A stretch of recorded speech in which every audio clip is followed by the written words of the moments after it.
नीतीश कुमार के समर्थन में उनके समर्थकों ने जमकर नारे लगाए। नारा क्या था ये जानिए। नारा था कि देश का पीएम कैसा हो, नीतीश कुमार जैसा हो। तो ये नारे लग रहे थे और नीतीश कुमार के सामने नारेबाजी हो रही थी और नीतीश कुमार हाथ जोड़कर मुस्कुराते हुए आगे की तरफ निकलते गए। तो ये हम आपको खबर बता रहे हैं। प्रधानमंत्री, जरा सुन लीजिए।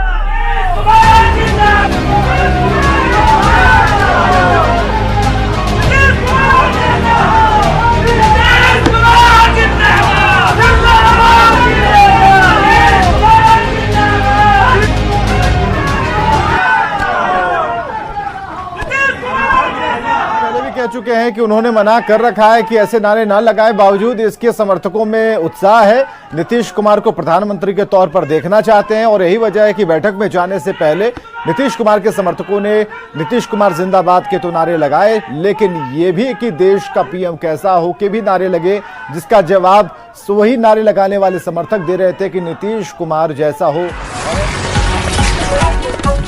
कहां गिरा था? ये मैनहोल में गिर गया था। पाटलिपुत्र का इलाका ऑपरेशन चला, घोड़े को बचाने की हर कोशिश की गई और घोड़े को उस नाले से बाहर निकाला गया है। तो निगम की मदद से रेस्क्यू ऑपरेशन चला, जेसीबी से घोड़े को सकुशल निकाल लिया गया है। ये तस्वीरें हम आपको दिखा रहे हैं। आधे घंटे तक घोड़े को बचाने की जद्दोजहद चलती रही, घोड़ा गिरा रहा और इसके बाद में नाले के ऊपर जो ढक्कन होता है सीमेंट का, उसे हटाया गया, जगह बनाई गई और बड़ी ही मुश्किल से घोड़े को बांध घोड़े का रेस्क्यू किया जा रहा था और आखिरकार सुरक्षित इस घोड़े को बाहर निकाल लिया गया है। हम आपको दिखा रहे हैं, ये तस्वीर पाटलिपुत्र इलाके की है, जहां पर नाले के ऊपर जो ढक्कन लगा होता है सीमेंट का, वो नहीं था और उसके बीच में जो गैप है, घोड़ा किसी तरह से इस नाले में गिर गया। गहराई ज्यादा थी, घोड़ा फंसा रहा। कुछ लोगों ने देखा, सूचना दी और इसके बाद मशक्कत शुरू हो गई। इस घोड़े को निकालने की कवायद शुरू हो गई, कोशिशें शुरू हो गई। इसके बाद घोड़े को निकाला गया, लेकिन घोड़े को निकालने के बाद घोड़ा बिल्कुल चोटिल हुआ है। हालांकि उसका इलाज भी कराया जाएगा। फिलहाल सवाल यह है कि खुले मैनहोल को इस तरीके से एक जहां आम लोग रहते हैं, को महादलितों ने खदेड़ दिया। इस दौरान उग्र भीड़ ने न सिर्फ बवाल किया बल्कि आगजनी की और पुलिस कर्मियों पर पथराव कर दिया। पत्थरबाजी में धमदाहा के एसडीओ राजीव कुमार समेत कई पुलिसकर्मियों को हल्की चोटें आई हैं।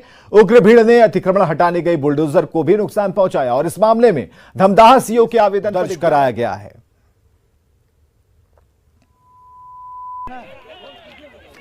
तो अतिक्रमण हटाने गई थी पुलिस पार्टी और पुलिस की टीम पर ही लोगों ने शुरू कर दिया पथराव, आगजनी की। पुलिस देखती रही। धमदाहा एसडीओ को चोट लगी है इस रोड़ेबाजी में। आप देख पा रहे हैं कि जहां पर ये कैमरा लगा हुआ है, जहां पर हमारे सहयोगी खड़ी थे, वहां भी पत्थरबाजी की गई है। किसी तरह पुलिस वाले अपनी जान बचाकर भागते नजर आए। अतिक्रमण हटाने के दौरान जो कोशिशें थी पुलिस की, उसे फेल करने के लिए कोई कोर कसर नहीं छोड़ी गई। धमदाहा एसडीओ को चोट आई, पत्थरबाजी जो हो रही थी, पथराव में पुलिस के कई जवान के घायल होने की सूचना है। अतिक्रमण हटाने गई टीम पर ग्रामीणों ने हमला कर दिया। पूर्णिया से ये तस्वीरें हम आपको दिखा रहे हैं। देखिए यहाँ तक आ गया, ऐसे ना होगा। देखिए सब पीछे हो जाए। बिहार की जनता के साथ धोखा देकर एक बार फिर जंगल राज के समर्थकों के साथ चले गए हैं, लेकिन नीतीश कुमार का पीएम बनने का सपना पूरा नहीं होगा। अपना विवेक खो के जो जंगल राज जिसको कहते थे, उसके साथ जाके मिलके अपनी इच्छा के लिए बिहार को उन्होंने गिरनी रखा।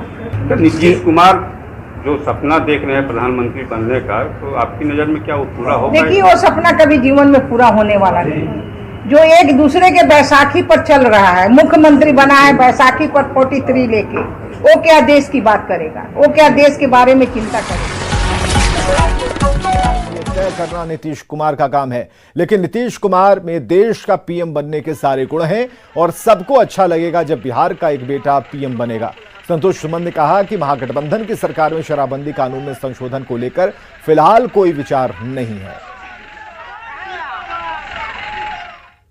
जी को इस पर डिसाइड करना है, लेकिन हमको अगर व्यक्तिगत तौर पर हमसे पूछा जाए तो माननीय नीतीश कुमार जी में वो सारी काबिलियत है जो प्रधानमंत्री बन सकते हैं। तो हम लोग तो चाहेंगे कि बिहार का एक व्यक्ति, बिहार का यहाँ का बेटा, यहाँ का प्रधानमंत्री, भारत का प्रधानमंत्री बने, सबके गौरव की बात है। और माननीय नीतीश कुमार जी में सारी क्षमता है, वो सारी योग्यता रखते हैं कि एक देश को, अगर बिहार को चला सकते हैं तो देश को भी।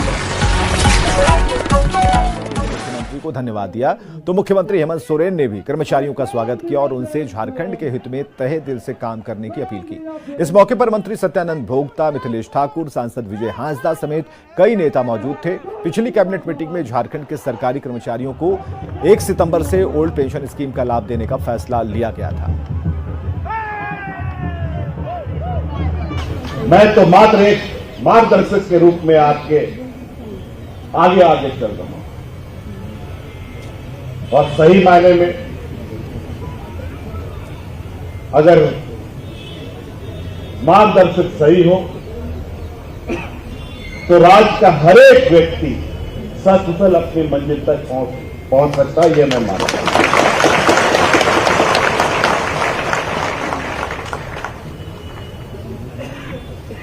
हमने इस राज्य में पाया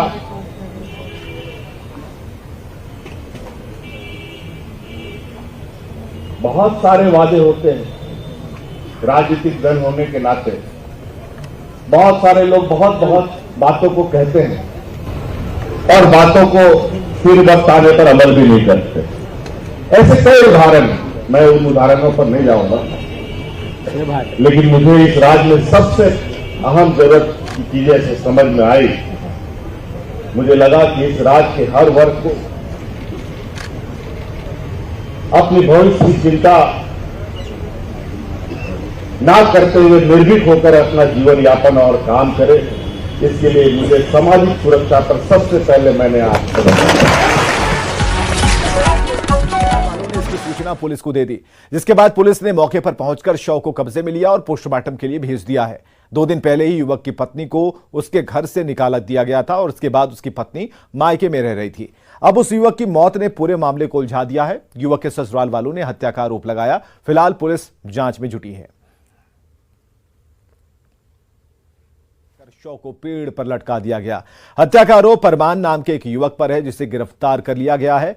बताया जा रहा है कि 14 साल की जिस लड़की की हत्या की गई वो 4 महीने की गर्भवती भी थी। अभी दुमका में शाहरुख नाम के युवक के इस आरोप से सवाल उठ रहे हैं कि आखिर दुमका में क्या हो रहा है। क्या बहू बेटियां बिल्कुल भी सुरक्षित नहीं? क्या आरोपियों को कानून का कोई खौफ नहीं है? इस घटना पर ट्वीट करते हुए बीजेपी नेता बाबूलाल मरांडी ने सवाल उठाए हैं। उन्होंने लिखा है कि दुमका से यह खबर खून खौलाने वाली है। बाबूलाल मरांडी ने आगे लिखा, यह आरोप है कि एक आदिवासी युवती को कल अरमान अंसारी नाम के युवक ने दुष्कर्म के बाद उसकी हत्या कर पेड़ पर लटकाया था। अरमान की गिरफ्तारी हो और गिरफ्तारी हो गई है और कितनी आदिवासी युवतियां ऐसे दरिंदों का शिकार होती रहेंगी।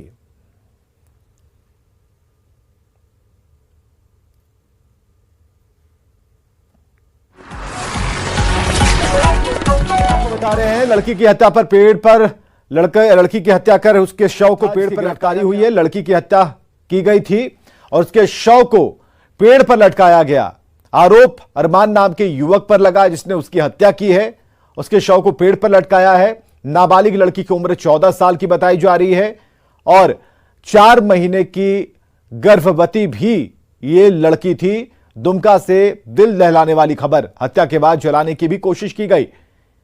तो बड़ी खबर हम आपको बता रहे हैं।